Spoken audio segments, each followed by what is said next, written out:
बघत आलात ती प्रत्येकाच्याच आयुष्यात असते ती म्हणजे मैत्री. आता हीच मैत्री प्रेमात कशी बदलते ते बघूया.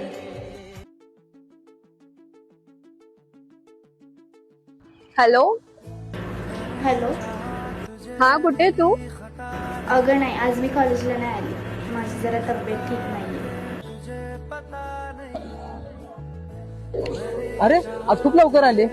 अरे हा, आज खूप लवकर आले. अरे तुझे बेस्ट फ्रेंड कुठे आहे श्रावणी? अरे ती नाही आली कॉलेजला, मग आता मी पण जाते. घरी कशी जाते? चल ना जाऊ बाहेर कुठेतरी. हा ठीक आहे, चल. कॉफी? हा.